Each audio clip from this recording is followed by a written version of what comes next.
arrogant and fucking die, asshole. Fucking bitch. Get out of my life. I ever hear from you again, your parents will die.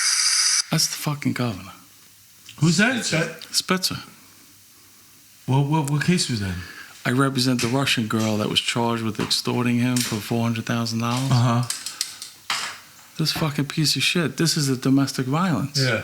Must arrest, unless you're Spitzer. Yeah. We got these recordings of him. And who, the cops didn't arrest him? No. You never helped me. You ruined my life.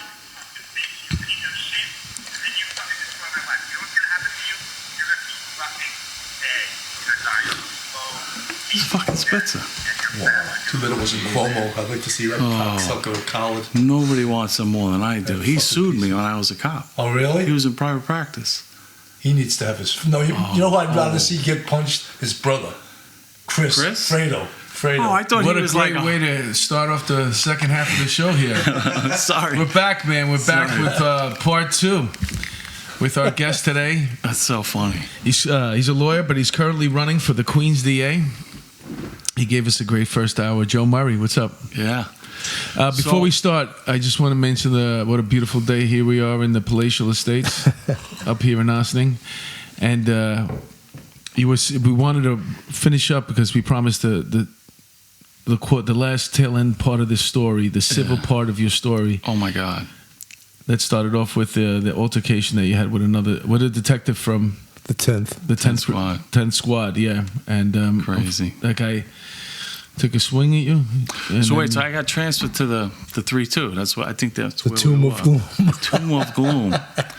So Lee Pachter ahead of time worked there with this guy and knew him. You know, can I stop you one time? Lee Pachter was in RIP for like 5 or 6 years. Yes. And that was before the 18-month law. Right. And I had heard he was a great cop. And he never man. promoted him Hundreds to of detective. gun collars. And he never made detective. Yeah. Yeah. And that was how the That's sad. job used the shit out of you back then. Yeah. You had guys in RIP 5, 6 years. Oh, no, you're not getting promoted. Oh, my God. The yet. collars he made, too. Yeah. Big stuff. So when this thing happened, Tony calls Lee, Petrak, the detective, calls him because they worked together in the 3-2 when they came on the job. And he stops him. Lee stops him. He says, look, I know what you want, Tony. You want me to tell you Joe Murray's the biggest piece of shit? He goes, honestly, we have a hard enough time getting him to hit people in the ring. Forget about outside the ring. He's the nicest guy in the world, and I can't help you. So Lee tells me this story. Then Lee starts getting phone calls from all kinds of people from the 3-2. And he goes, I didn't know any of this, but this guy was a hated guy. You know, like on Payday, you know, you have your little club night. Right. The guy you hit was a hated guy. He was a hated guy. Okay. So, but he was like a tough guy, you know, so people like shied away from him. So he's in the 3-2 and they would play cards together, you know, Payday and stuff. And the one night they're playing, like he won 12 hands in a row. And somebody counts the cards and there's 2 aces missing. Like, this is, you know, what the fuck is going on here? So they threw him out of the club. Like, they hated him. So it's the funny thing is I got modified. I'm in left rack. And there's a nurse there. She was like, I got to tell you a funny story. So she says, I was out to dinner with a friend of mine. When you say you got modified, this is still as a result of all this shit that's going on. Well, once you're suspended for 30 days, they put you back. Without your gun So and shield. before you wind up going to the 3-2, you're still unmodified. I was unmodified. So where are you? You were in left rack, Left in rack. Queens. So this nurse is like, I got to tell you a funny story, because people would call up, hey, you know this guy Joe Murray? And everyone is like, is this the detective's friend or is this Joe's friend? Like, who? Mm-hmm. So she goes, I'm out to dinner with this lieutenant. I won't say his name, but anyway, she says, we're having dinner, and he says it. He goes, hey, you work at Left Rack. You work with that guy Joe Murray? And she's like, yeah, you know, not knowing what camp he's in. Right. So he goes, what kind of guy is he? And she goes, he's a nice guy. He's quiet. So he goes, wait right here. And he goes out into his den, and he comes back in with the deck of cards. He goes, I still got the deck of cards. He goes, you tell Joe Murray we owe him dinner for doing what we should have did back in the 3-2. Wow. He still had the... I still got the deck of cards. I won't name this other person who ended up being a chief on the job, called Lee, and said the same thing. He says, "You tell Joe Murray we owe him dinner, you know, and if he wants to come to my command and work with me, you know, because he was at that card game too." Wow. So I was learning all this about what kind of guy he is, but I'm still going to the 3-2, and I'm like, why am I going to the 3-2? They wanted to throw you a party. A blanket party. So this is so crazy. So a friend of mine calls up the chief in Brooklyn North, to find out, like, why did I get shipped out before I even got there? And they were like, well, listen, once we heard who you were, they heard who I was. They said, look, we have enough problems in Brooklyn North. He's a Manhattan problem. Send him back to Manhattan. You know, like, they were like, this is not the guy They had we need. Mike Dowd at the time. Yeah, That's an interesting dynamic, because you're actually taking a body that was a problem in another borough. Yeah. And now this new borough is going to be accountable for this so-called problem that's coming. Right. So No, you bring Murray to Brooklyn. Have him knock out Dowd. Yeah. Right. That's Send a me good on idea. down. This is how you get off the hook. So See I that get- guy over there? Knock Go him break his out. jaw. So I get dumped into the 3-2, and I'm in a scooter trot and whatever. So we had a fight. We fought London, and I forget who it was. I think it was How long Billy- do those trips last? a week. You go, and we would fight right away. So you then- fly over there. So then we could party the rest of the week. You know. Like, Oh, so great. you like 2 or 3 fights? Well, no, we'd fight once. We'd Once? fight us against the London team or the Irish team or whatever. We would fight them like we would fly in on a Friday and fight Friday Saturday afternoon. Yeah. Then you get a whole week of Because party. then we would have the whole week, and we would hang out with them, and they would take us around and like to their place. It was so So much even the fun. guy you fought with, you were drinking with him. That's it. Absolutely. Oh, yeah, that's great. Whoever lost, you know, had to buy. So, so I get to the 3-2 there, and I walk in. I'm doing my first assignment. I'm in the 124 room typing up reports. So these 2 cops walk in, Darryl Love and Angel Blasini, they're big guys. And they walk in together, and they were partners. And they're like, what are you doing here? So I'm like, typing reports. I'm in the 124 room. Like, I don't get it. So like, no, what are you doing here? You know, like, why am I here? 3-2. I'm not a rookie. Yeah. I got transferred a couple of times already. Why am I here? So I'm thinking, not knowing what they're thinking, I'm thinking this is like friends of Petrak who are going to fuck with me now. So now I'm being a wise ass. I said, I'm taking 61s or whatever. So they say it again. And I said, so then I get up. I said, you know what I'm doing here? I'm here because I knocked out some piece of shit that used to work here. And now they dumped me here. Mm-hmm. And I mentioned his name. I said, Tony Petrak. So the 2 of them look at each other and shake my hand. I said, we hated that fucking guy. I was like, oh, thank God. I mean, this would have been a fight. These 2 guys. You had to would have knocked out 2 more guys. Yeah, right. That'd have been another 8 years of So, litigation. The CEO is Eddie Bruce Cannon. Cutler, you fell. Yeah, right. It's so funny with Bruce, too. Anyway, so I'll try to speed this up. So Eddie Cannon was the CEO. My last name, but no Yes, relation. no relation. You don't want to be related to that guy. No, that's what I so he was a bad dude, but he was a company guy, and the company thing was to bury me. Fortunately for me, the ICO was a decent guy. I don't know if you know Pete Brosnan. I don't know. He was the ICO there. So the ICO came to me and says, look, they already got word you're getting this 60 in a year. And the CEO told me, I got to do you. I was like, you kidding me? In the shower? He's like, I got to paper you up and they're going to terminate you. I was like, get the fuck out of here. So, because I had my rounds with... He just said, I got to paper you up and then they're going to terminate you. Yeah. So we're going to give you 60 days. We're going to take away 60 vacation days from you. That's a little bit, that's more than a year's worth No, of it was vacation. a 60-day suspension. Oh. 60-day suspension. No money, no pay. No money, no pay. And they, that time gets deducted Right, from your- when you I retire. thought it was a 60-day rip plus a 1-year suspension. Those 60 days get deducted from your appointment day. Yeah, from So now you you got to gotta do make 2 up more those months. days. Yeah. So 60 in a year, and then the year of probation, when you read that termination, it was termination probation. When you read that, it says, I agree to be dismissed from the New York City Police Department. However, this penalty will be held in abeyance at the discretion of the police commissioner, who can fire you for any So reason you're or walking no on reason. eggshells, total eggshells. So I'm like, wow. I didn't want to do it. My lawyer's like, it's okay, you could do it. Unless you do something horrible, they're not going to fire you. But Lo I and plan on behold, doing something I'm horrible. now in the 3-2, Yeah. and the ICO, who's a good guy and knew I got screwed, is like, I don't know what to tell you, but I have to do you. So I was like, shit. So, and this is after going a few rounds with Cannon. Like, he tried to screw me on a couple things that happened, and I don't want to embarrass them. There was a couple of chiefs that got involved or whatever. So When you come to work every day, what are you doing? I'm patrol. I'm just, doing So you're going patrol. out, you're handling radio calls in the sector car? In the 3-2, yeah. And in the- Shootings no and, joke So while you're handling these radio calls, Yeah. you're obviously on full duty. I'm watching my back. They're like, undermining. No matter what you Yeah. do, they're waiting for that time that no matter if you do screw up, they're going to write it down. They're going to bury me. And they're going to collect all these But not things. even that. They're going to do it anyway. They're just gonna flake you. Yes, In other words. Yes, exactly. So I had just, my son was just born in 95, October 25th, 95. Could he hit? He hits hard. So. No, it's so funny because I was still boxing, and I just fought in the finals of the New York City Metros against Monty Barrett.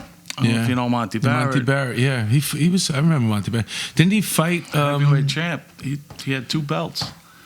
And he was I inducted remember into the him. Hall I of could Fame this see him year. in my head, yeah. He was New York State Boxing Hall of Fame. And we have a business together. We work together. It's funny. My life is so circular. So I had just fought, whatever, and then my son was born. And then I get this bomb dropped on me that, yeah, we heard you getting this thing, and the CEO wants to do you. So I got to get out of this thing. So I called Lee. Lee was my guy. And he's like, all right, well, we got to get you out of there, but nobody's going to transfer you out of there if this is their plan. So what do we do? So he was like, all right, I'm coming to your house. I'm going to take your guns. You're under the stress of the job. You're having all this, craziness going on. You're just having your son born or whatever. So I was like, all right, great, perfect. So I called the CEO of the medical division. I said, look, if by some chance I get put on restricted duty, would I be able to go back there? Because he loved me when I was there. And he goes, sure, I'll take you back tomorrow. I was like, it may be tomorrow. So I call Lee. I share with him my life stressors that I went through, the Intramotor 9. I surrender my firearms. See you, Cap. So I parachute out of 3-2. Look how devious the job is behind the scenes, man. So how They are bad? devious, If they want you, they can get They you. can do you. It's politics, man. So I parachute out of that, I go to the medical division, and I hang around there for a couple of years, and now I'm going back to full duty again. But the thing is, where do I go? So I had to find a place where I would be somewhat protected. So I ended up going to the 115 in Queens. And then Tommy Kennedy shows up. He takes the heat off of me. So because Tommy's always in trouble. He's always in trouble. Bring another guy that's always we hit it off right away when I of when I course, worked with him. troublemakers always love each other. So, but it was great because I was like, well, who's the ICO? Because that's the real guy who's going to harpoon me. Yeah. The ICO is this guy that I drove to the academy with. We carpooled to the academy with. So I was like, all right, great. So we go to the 115, and I hook up with him. Remember when you didn't pay the toll that day? Yeah, right. You're a prick. So I'm talking to him, and I'm like, listen, this is what happened in the 3-2. I'm assuming it's going to come down here. Just let me know. I'm not expecting you to, fight City Hall. Just let me know if it comes down. So I get to the 115. Right before I got there, because I'm setting everything up to protect myself. This is how crazy it is. Ali becomes the chief of detectives. Yeah. He was the CEO of the 7th when I was a cop there. And I liked Ali. I loved him. Yeah, he was So a good guy, man. we had the revolvers at that time, and he picked me to be in the pilot program because they had a few cops in each precinct that were doing it for the nines. Yeah. So he picked me because I was an active guy. I was, and he was like, "Hey, you can have the 9mm." So I was So like, he "Oh, liked great." you. He liked me. Yeah. And it's funny because I ran into him after because he got transferred out and promoted, and then Captain Anger when he took was, over. Back when you were in Midtown North, they put Ali as the midnight duty captain on the Deuce. He in would make 1988. collars. Yeah, He would make And collars. he was a I would hear kick-ass him on the cop, radio. man. Yeah. He would slap you with his So nightstick. we got to get to the DA part. All right, so real quick. So Ali puts me in for the pilot program, and he gets promoted and leaves. Captain Anger was there when I got locked up. Oh, that's the guy who was the chief one of my parking story. It's a callback. So It's a callback. I'll just try to breeze through this. So I happen to be down at court, like doing something to Queen for a day, and I run into Ali. And he sees me, and he's like, "Oh, my God." He goes, "Do you have any idea the shit I had to go through for you?" And I'm like, "What? You weren't even there when this happened." He goes, "No.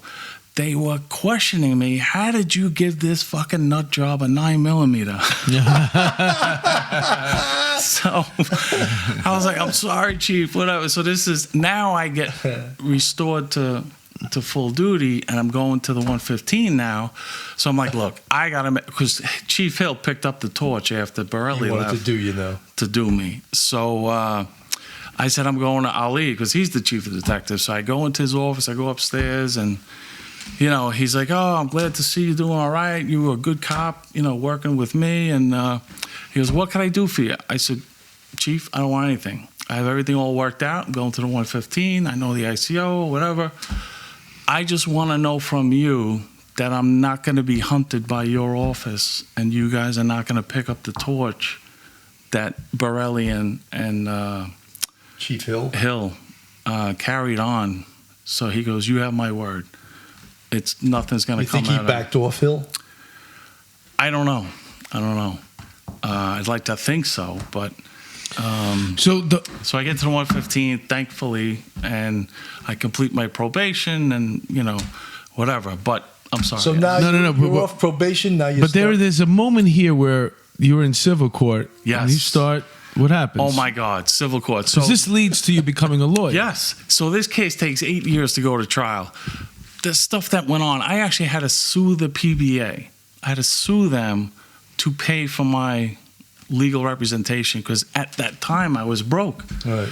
So the judge orders them to provide me with, because you used to get conflict counsel. If there are people on both sides, you can't have the same lawyers. So there were cops in the 10th precinct who were involved in this thing, and they were against me. And so I sued the PBA, and they're ordered to provide me with legal counsel. My attorney was charging me $50 an hour at that point because litigation is just so expensive.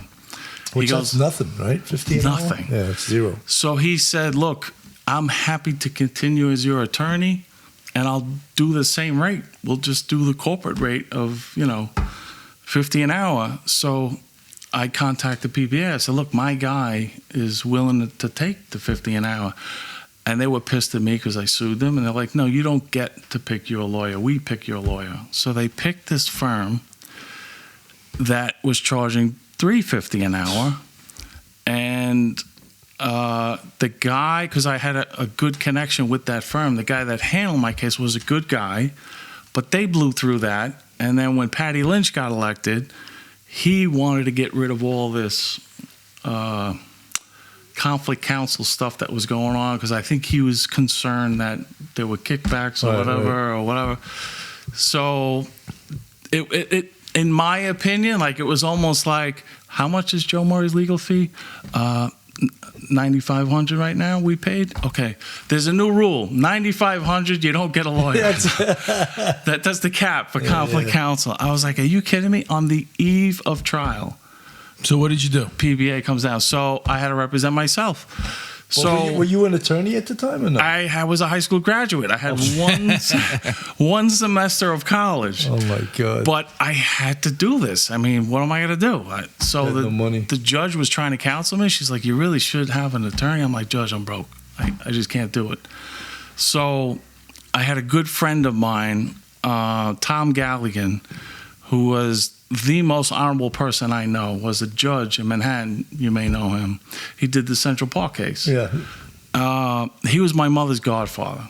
So I would go to him for advice and how do I do Counseling. this?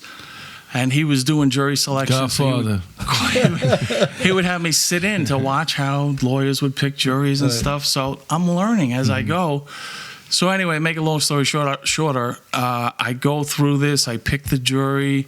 There were 9 witnesses. I shit on every one of them. I knew this case better than anyone else. Now they're bringing up their expert witness. And this was so funny because my mother worked for a medical practice. She was like a practice manager. I said, I need somebody to look at these records. So she had a lawyer there, a doctor there, look at the medical records to see like what was going on. And her husband happened to be a malpractice attorney. So he called me up and he kind of gave me the nuts and bolts of, To put the lower guy's mandible jaws, nerve. to put the guy's jaws back together. Yeah. So, but this is how crazy this is. They had their expert that they only fed certain documents that were favorable to him. I worked at LeFrak. I had every authorization for every doctor that he went to that this expert didn't have. So as I'm doing this cross-examination, the city attorney is looking at me like, no, don't ask any questions. Let me do this. He was like, because you could ask something and screw this whole thing up. Yeah. I was like, I got this. I'm crossing this guy. It was my best day at trial. I knew the medicine better than this guy.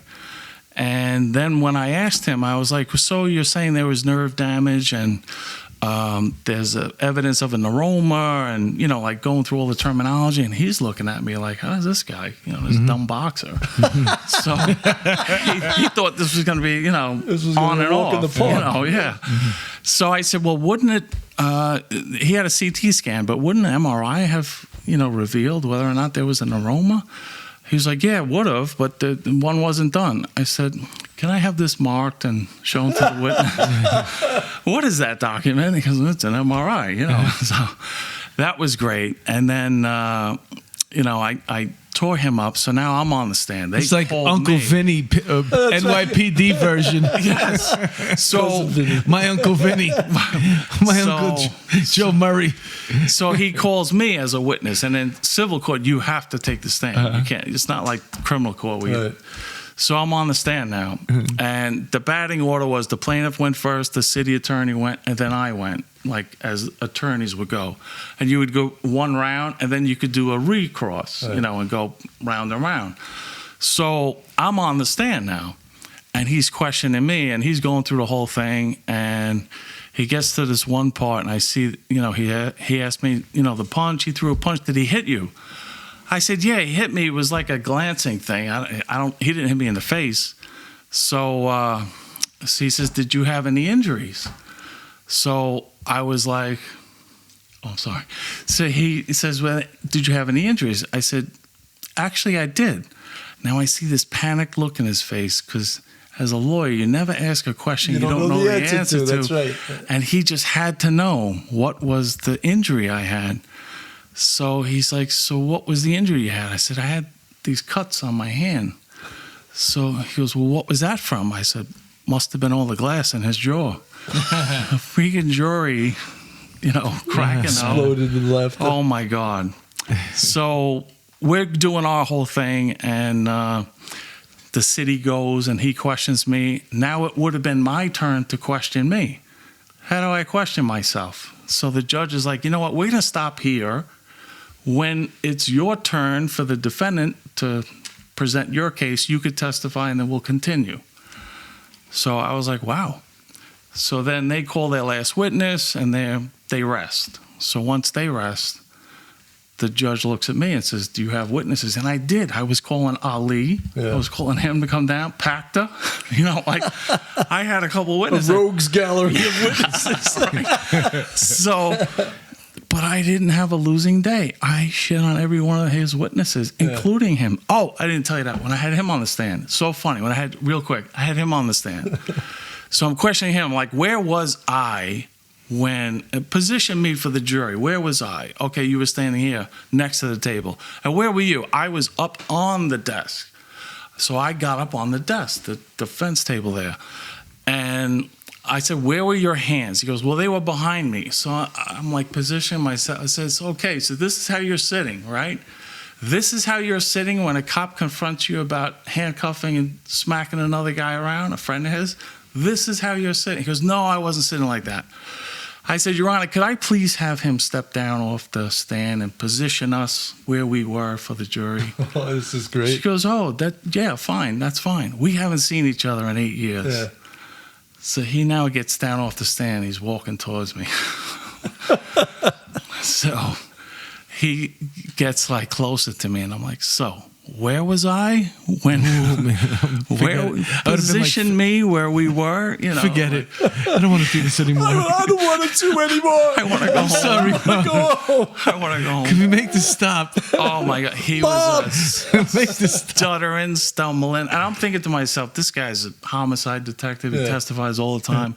There's no way I'm going to shake this guy." Yeah. Oh my God, he couldn't stop shaking the whole time. Yeah. So he You stumbles. think he might have been through putting his- on a show, though, for the jury, though? I don't know. Probably not, but I didn't even care. could've That worked was against my you. justice, right? it could have there. worked against you if you... I was like, so then what did I do? I threw, Did he flinch? So yeah, it was so funny. So we end up, he rests, and they go to me. "Do you want to present your case?" I said, "I rest." I said, "I don't have a losing day." So they were upset because they didn't get to question me again because of the That was a smart batting move. order. Oh, okay. I was like, so the judge is like, "You're not going to testify?" I was like, "Judge, I've been testifying for 2 weeks because I'm questioning Right, everyone. right. Isn't it true when I did this, you did that?" Like I was Sure. testifying. So just to set this up real quick, right before the trial started, I'm not an attorney, and I talked to a couple of attorneys, and they said, "Look, you being a defendant, having no money, you're useless to him. He's really going after the city. So you should tell him, and it's legal, you can ask him if he'll sign a release to not execute judgment against me. And in exchange for that, I just won't put up a defense. I'll let him do what he wants to do." Right. And at this point, I didn't care. I was like, fine, let him, So I go to his attorney and I present this to him, and he's like, "Wow, that's interesting." He goes, "Let me talk to my client." And he comes back all defeated looking. He goes, "No, he wants He you. wanted blood. He wants you to pay." he wanted so blood. I said, "Okay." That's ultimately what made him lose. So the day the jury gets the verdict, not gets the verdict, they get the case, and now they start deliberating. The courtroom Who's is the packed. jury on this trial? A civil trial? Like Six. It was six. It's not 12. Civil trials are six jurors. It has to be unanimous? No, it doesn't have to be. Actually, it wasn't. It was 5-1. So you can have a 5-1 split. So the jury gets the case, and the courtroom's packed with detectives. I'm like, what the heck? It was packed. The jury, they can't finish. They couldn't reach a verdict, so we had to come back the next day. So I call a friend of mine. I'm like, what? Because who's in the squad with him. I said, what was that all about? He goes, he's bragging to everyone that they offered him $500,000 and he could possibly get $750,000 from the jury. So he declined their offer. First of all, that's a lie. I would have known if they made an offer. I certainly didn't offer that. So he scheduled his own victory/retirement party. So they all come down for the party, no verdict. So the next day it comes back, jury comes in with their verdict, and it's a defense verdict, total. Like, it's not guilty, not guilty. In civil trials, the first question is, was Officer Murray justified in striking Detective Petrak? If yes, report your verdict. If no, go to question 2. Was the broken jaw, like, what, then equate the damages. So it was yes. And they came back and reported their verdict. So he You saw the air come out of him? stormed out of there. He was so upset. Now, that brings me to something real quick that I have to just add to this. 20 years later, my good friend Kevin Schroeder is being installed as the vice president of RDNY. And he invited me to come down to the ceremony. Retired Detectives. New York. Yeah. So he had the table right next to the dais. So I'm sitting there and I'm looking across the table. I'm like, is that the prosecutor that prosecuted me? I'm like, what is this, a sick joke? What why is this guy here? So, who I didn't dislike, Right. he was fair about it, and I think he really, believed in my defense to it. So I go up to him and do you remember me? He goes, oh, I remember you. Everybody remembers you. And he rattles off the case, chapter and verse, every detail. I'm like, wow, how do you remember that? He goes, I remember that because that was the last case I got to work in the trial bureau. No detective would work with me after that. Wow. I was like, are you kidding me? So then he tells me a funny story. He says, look, when this thing, I presented to the grand jury and Tony testified and then you testified. And then I had to walk back to my office to tell him that, no true bill. So he says, I told him, no true bill. And he picked up a chair and he threw it across the room and, had Like a real dick. hissy fit. Yeah. And he was like, that's when I said to myself, now I know why this Joe Guy Murray got hit hit. this guy. Like, I have heard so many crazy stories about him. Yeah. So right after the verdict, he retires. He has his victory party or whatever, and he retires. But it was I would imagine the party was a little different. It was a little deflated.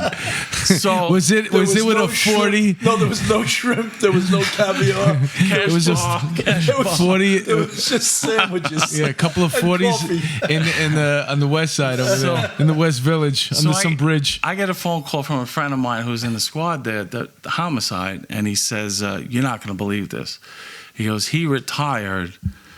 It was January of 2001, and when he left, he took a permit, and he took a bunch of them, maybe 10 of them, I don't know, from the bottom of the pile. Parking One permit. to his girlfriend, one to his wife. Parking one to this, permit. Parking permit. The homicide Right. placard. So the person that he gave it to, I think it was his girlfriend, was blocking a driveway in Midtown. So the cops get there, and now the captain comes and says, run that plate, find out whose it is. So they call the homicide, and they're like, it's not been assigned. It's not been given out. All right, do a 61, sit on the car, wait for the person to come back. The girlfriend comes back, they lock her up. They bring her in, she gives him up. So they don't care, they just want the permits back. Right. So they call to, try to get him. And a friend of mine told me that, she even called him and said, look, they're on their way to your house, don't open the door, don't talk to them. So him being the tough guy that he is, they get to the house and he opens the door and we want these permits. Fuck you, I'm retired.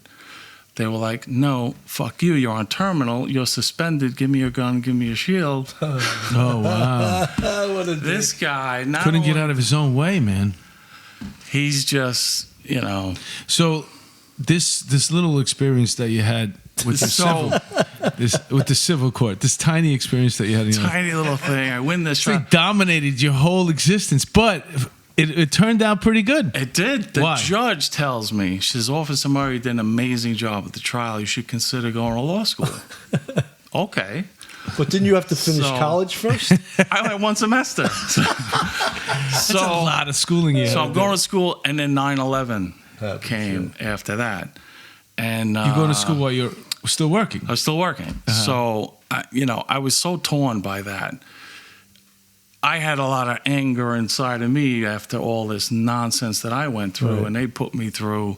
I thought that might You couldn't have a been, career. You couldn't really do your job properly because you always had this I in was the back of leaving your one mind. way or the other. I was going to law school or I was going to kill terrorists. So I was going to go with Tom You're Kennedy gonna go with Tommy Kennedy. and kill terrorists. But my kids were so hurt by 9/11, and my son, I just remembered. I mean, he was like 5 or 6, and it was so sad. The day after, I was getting ready to go to work, and one of his good friends that he was in school with, his father didn't come home. Oh, God. This kid, Ray. And he just didn't get it. I was like, Joe, the towers fell already. I'm not in danger. But he's like, no, Ray's dad went to work down there, and he didn't come home. I don't want you not to come home. And he was inconsolable. Right. And so I told him, I said, you got to tell Ray that your father is going down to look for Ray's father. I mean, it was just horrible. What do you do? How old was your son? He was 5. I think he was 5 or 6. He was born in October, so he was 5. So I really waited out, and I just, with my kids and stuff, I decided to go to law school. So in June of 2002, I left the job. I vested 15, minus a couple suspension days. And then I went to law school. First, I finished my undergrad. I had to do the undergrad. And as you know, when you vest, you get nothing. You have no benefits, no pension until your 20th anniversary. So for 5 years, you had nothing? I had loans. I had student loans. Student loans, pension loans. Were you still married at the time? Yeah, but married to my second wife at this point. No, actually, I didn't. Yeah, I think we just got married in November of 2002. Mm-hmm. So I vested first. I learned my lesson the first time. Vested first, and then I got married and went to college. Finished college. Went to law school. Like it was all or nothing. I went to Queens College from 2000 to 03, and then CUNY Law School from 03 to 06. But it was like I put all my eggs in this basket. Full time. And how were you supporting yourself? Like I said, I had deferred comp money. I took that out. I took, I took the big pension loan when I left. What are you talking, 4 or 5 years? Basically 5 years before the pension. Yeah. It took you 5 years from the time that you vested out until you actually became... Well, no. I left in 02 and I graduated 06 from law school. So it took 4 years. Mm-hmm. Undergrad was 2000 to 2003 and then 3 to 6. And I left in 02. And then you had to take But I took loans. Law school. That guy El Chapo as a client. That was I've had so many clients like that. It's crazy. My law practice. I love my law practice. But you became a criminal defense lawyer. I started out doing construction litigation. I worked at this firm in Queens, just to get out of the criminal world. Mm-hmm. And but they kept pulling you. They pulled you back. Well, everyone knows I'm Joe Murray, the cop, and they know my crazy stories. So oh, he's the guy. You got to get him. Mm-hmm. And I was like, all right. So finally, I just started doing the criminal stuff, and like you said, that just when you think you're out, they pull you back in. So I started doing the criminal stuff, and it just came so easy. I mean, with the job and knowing, and it was so funny to see the cops' reaction because I would start questioning that. I actually had 2 trials where I knew guys that were testifying. I looked a little different. I didn't have the mustache anymore and the gray hair, but it was like I know this. I know this so well, and I ended up doing some pretty high-profile cases that I just came my way. One of them is the Eliot Spitzer case. The former governor, Eliot Spitzer, had this young lady, girlfriend of his, for about 5 years. And on one night they were together, it was Valentine's Day in 2016. They get into an argument. He strangles her, throws her around. She reports it to the police. He's now trying to text her to try to get her out of the squad. Please come down. Don't do this. She gets in the car with him. He takes her to the airport. She goes back to Russia. She's Russian. And, everyone talks about Donald Trump obstructing justice. There can never be a clearer case than this case, because while she's in Russia, everything hits. The news hits, the papers about Spitzer and her. It somehow got out. And he calls her up. Is he governor at this time? Or no? He's already stepped down from his prior client number 5. Client number 9. Number 9 or something. Yeah. So he steps down, and now she's in Russia, and they want her to participate in this prosecution. But something very funny happened. It was Midtown North Squad. There was no collusion, right? No collusion from her part. Midtown North Squad had the case, and it ultimately, because of Cy Vance's relationship with Spitzer, he recused himself, and it got prosecuted by the Bronx. So the Bronx steps in. And once the Bronx is in, the case gets transferred to Bronx Homicide. A misdemeanor domestic violence case gets transferred to Bronx Homicide. And now, after I received this discovery information, I realized why. They're going after her. So they had marching orders to go after her and research her and go through her background. That's not how you prosecute a case. No, of course not. Yeah. Unless you're trying to protect somebody. And it just became so obvious what they were doing. And just to stop you 1 second, he's the only Democrat I ever voted for. I voted for him for governor, and he turned out to be the sleaziest dirtbag on this earth. Well, there's more sleazier ones now, but he's a sleazy dirtbag. You know what's so funny? How to pick him. Yeah, he's the only Democrat I ever voted for in my life. I was an intern for his office when he was the Attorney General. Wow. When I was in law school, I interned at the Attorney General's office, and he's there. So how funny is that? The ironies of. I'm going to cut you off because Andrew's got something he wants to hear the story about, and then we got to plug your race for the DA. So we got about 4 minutes apiece on him, but he's fascinated with this story about how you have some involvement with the MMA. If you can't tell, he's involved in that. Yes. He's dedicated most of his life to it. I saw his eyes perk up. Yeah.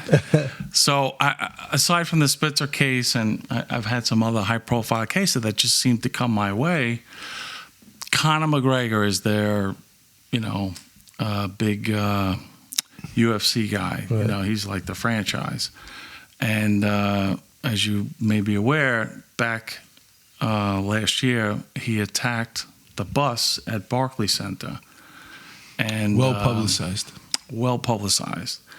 And one of the guys punched an old guy in a bar in Ireland too, in Dublin. Yeah, did you see something that? wrong with that guy. There is something. There's really something wrong with him, man. It's unfortunate. I can't even because be a fan, and I'm Irish. I root against him now. He had such a brilliant career, and he's just falling apart. He's an EDP, as we say in the police service. That's right. That's emotionally disturbed person. Yeah. I mean, he's young enough where he can rescue his career, and hopefully he does. But who are you representing? I represent Mike Chiesa, who was on the bus. And Mike Chiesa, because of the bus, that he was sitting right at the seat where that dolly hit the window and got his face cut, and he was supposed to fight. He's a fighter. He's a fighter. So he missed the fight because he got a cut on his face from McGregor throwing that. Correct. And you're representing him. Yeah. So that's one of my. So when we talk about the DA's office, I love my practice. I have such a great practice. I represent Marcus Brown, light heavyweight champion. I love what I do. When you love your job and you come to work, like it's the greatest job. What are you charging an hour these days? $500-600 an hour? It depends. Like for some low lifes like us.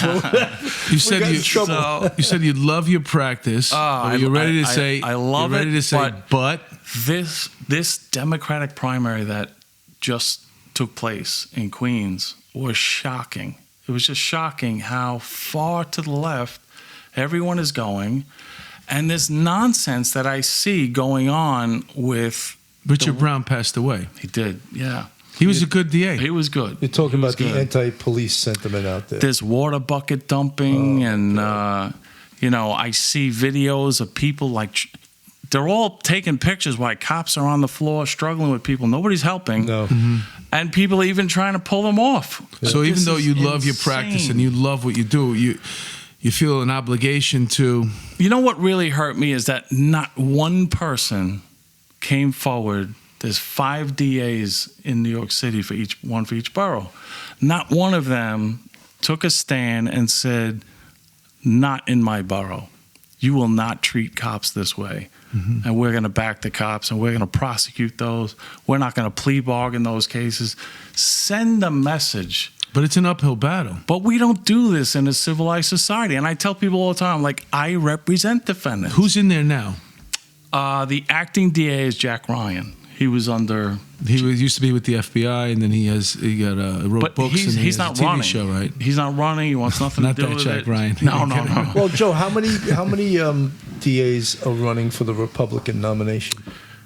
None. Wasn't there? What about the lady? You're the only one. Yeah, I'm the only one. Wasn't the lady? There was somebody, an AOC associate or something like that, supposed to. Tiffany Caban is what this Democratic Socialist Party is at war with the Democrat Party. Right. Like AOC, they just have a stranglehold and they're taking over. She knocked out Joe Crowley. Joe Crowley was in the running to be, but how bad did he really want to win? I mean, he was there for so long. It's not how bad he wanted to win. It's how bad he took for granted. Yeah. Some bartender. Right. Well, that's what I meant in a way. It's like how if he really was on his game, probably wouldn't have lost. I doubt he did much campaigning at all. But it was since almost like Hillary Clinton didn't campaign in certain areas where she thought she was going to win. Since that happened, though, since you had AOC in there now, isn't there a female DA wants to be the Queen's DA? Yes. What did she think? She was just going to jump in there right after the fact that he passed away? No, she ran in the primary. But she lost to Jack Ryan? No, she lost to Melinda Katz. Okay. There was a very contested Democratic primary, and on election day, Tiffany Caban won. She won by 1,100 votes, and it's the cop in me. When I'm watching the results come in, I see Tiffany Caban. Oh, we won. This is great. Then they go over to Melinda Katz, and I'm looking at her, and she looks like the cat that ate the canary. Like she knew ahead of time, I got this in the bank. We have absentee ballots. They already told me. That was my impression. Right. That something funny's going on here. So they had this heated recount, but not just a recount. There were absentee ballots that people who are registered already can't be there to pull the lever. Well, now just to check the box.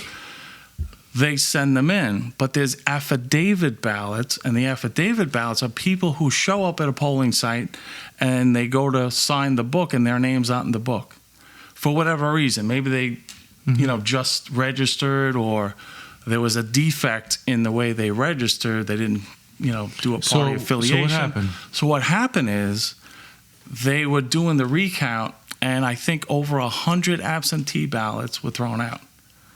Now the thrown out. So because they were marked wrong? They were improperly prepared. A dangling Chad. Exactly. So Melinda Katz wins by 55 votes. Oh my God. And what is she? She's a Democrat, but a moderate Democrat, or a liberal? Just a liberal Democrat? They're both like far They're left. both far left. They're both. I think the primary pulled her into the insanity camp. Yeah. You kind of sort of have to now. They feel like like anyway. closing Rikers Island. So where is she now? This shocking. Melinda Katz.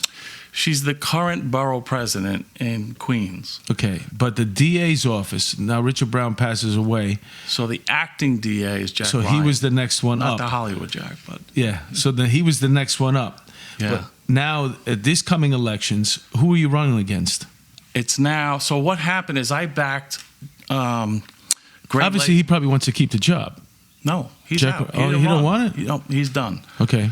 So I backed Judge Lasak in the I know Judge campaign. Lasak. He used to speak at a homicide course. Yeah. He's just a great guy.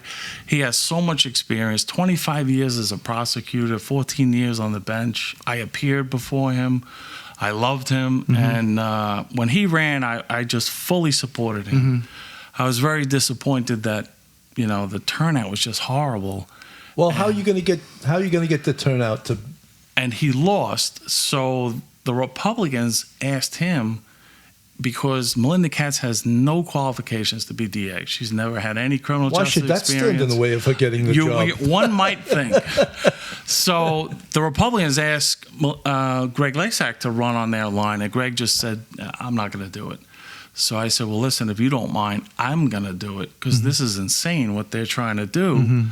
And I went to the Republicans, and I met with them, and I talked to them, and they were more than happy to put me on the ballot. So it's me against Melinda. When is the election? November 5th. Wow.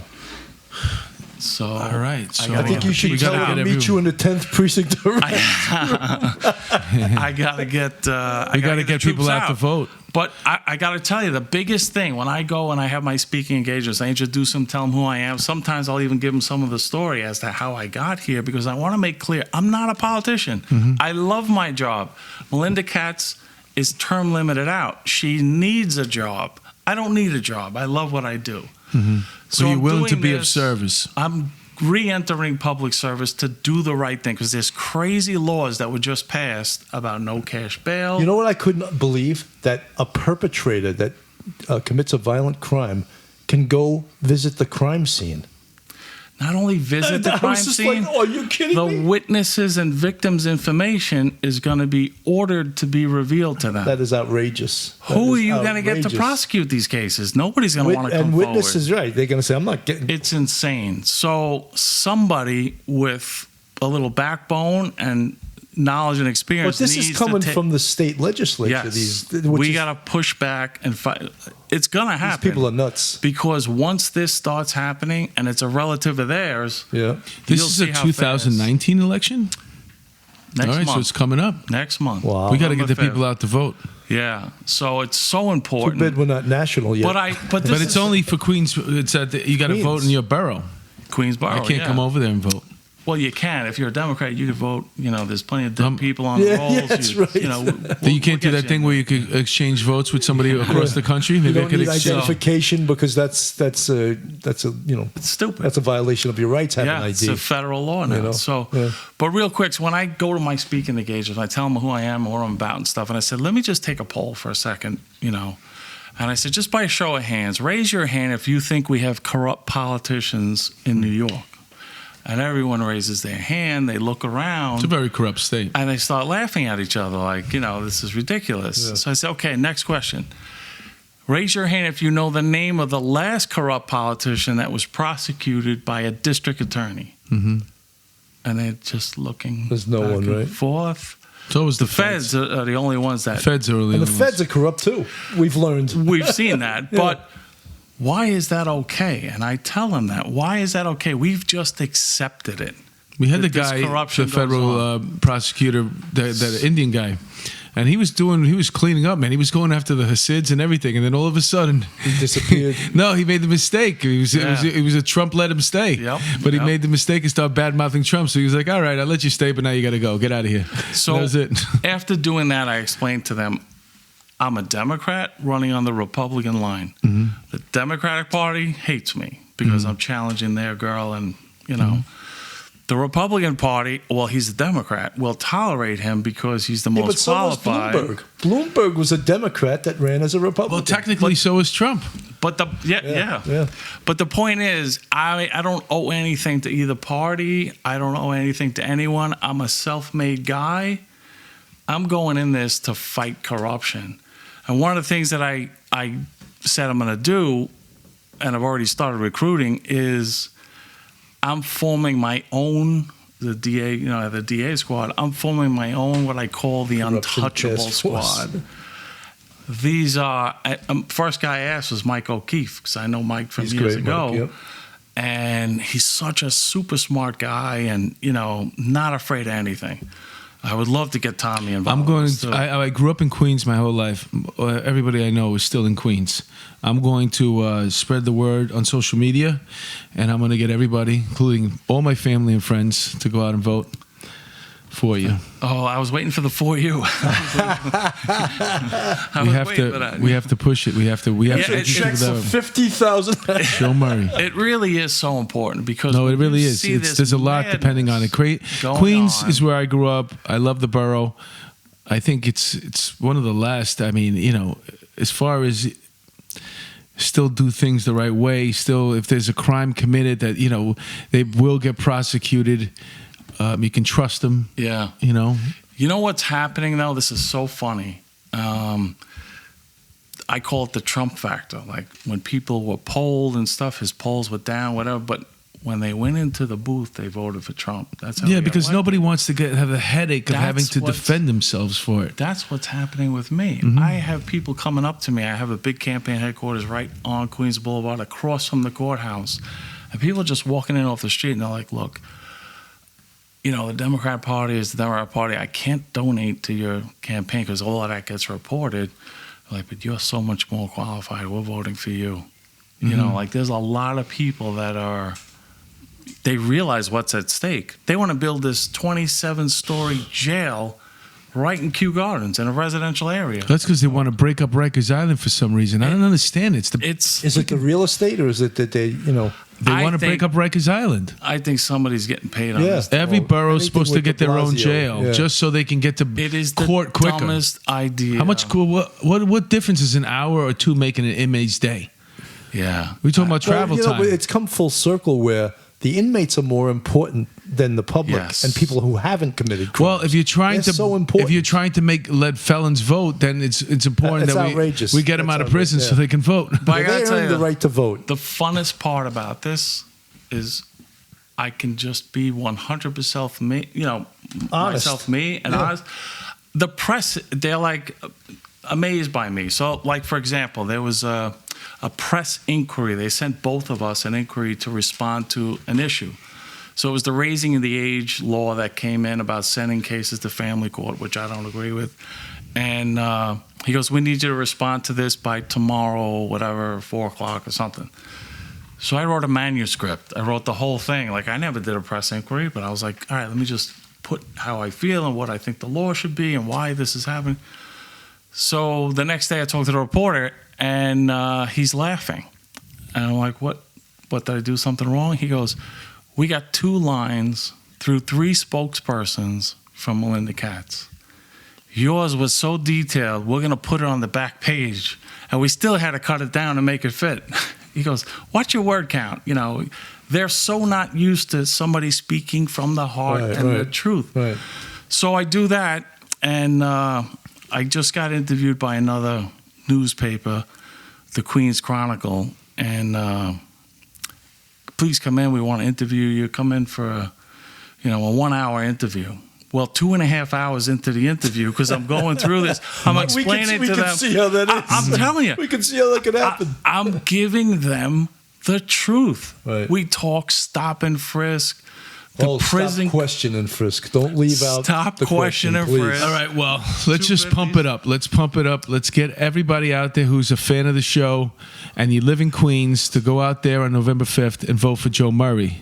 He's running for Queens DA. It's very, very important if you live in Queens that he's your DA. You don't want the other side. And for you guilty Democrats, he's a Democrat running as a Republican. Right. So you can commit a sin. Everybody's happy. Sin. There's something for everyone. And you know what's going to happen. You know what'll happen if you don't vote for him. That's right. You're going to get a visit.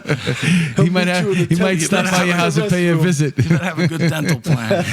Well, listen, we had a marvelous time with you, and I can, obviously we don't have enough time. We need at least another hour or 2. Oh, God. So we're going to ask you to come back when you win the election. Yeah, that'd be amazing, right? He wins the election, and then we're going to have the Queens. We know a DA. We're going to have the Queens DA in the house at that point. Absolutely. I wish you the best of luck, man. I feel so good Thank you about so it, much. Thank you so much for sharing. You guys for giving me and it's an amazing journey that you went on, and it's so funny how things happen, and if you pay attention in life, like sometimes you might think this is the worst thing that could possibly happen to you, and you go through this rough patch, and then it leads to this there's silver lining in that cloud. There's a rainbow at the end of it, and it's just amazing story that you wound up here in this place after But you know what? high school education, back, 1 year worth of college. The dumb boxer Starts boxing as a cop. Now I got the governor and I'm cross-examining him, and that was just It's amazing. Everything that happened in my life had to happen for you to get here, to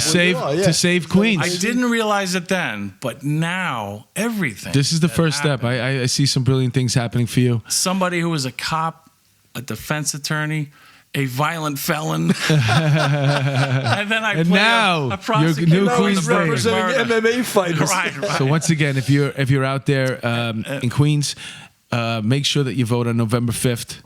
Yeah, for Joe Murray for Queens DA. Shout out to Mike Chiesa real quick. Alrighty. When he heard about all my anti-corruption stuff, he was the first one to volunteer. He says, "You need executive protection, my friend." He goes, "I'll be here." I want to be on that team too, man. That's right. Oh, before I go, I also want to make an announcement. The Stand Up for Autism show is coming up in November too. We're going to post that on the podcast as well. If you're out in Long Island, Suffolk, and Nassau, retired Sergeant Suzanne Creek, she does a wonderful job with this show. It's we'll put it up. We'll post it up at the end of we'll put up a little thing at the end of the show. But thanks again for tuning in to Police Off the Cuff. We appreciate you guys. You guys are the best, and we'll see you soon, hopefully. With some better news, we got a big announcement coming up. Yes. Why do you gotta take a picture? Yeah. Take a damn picture.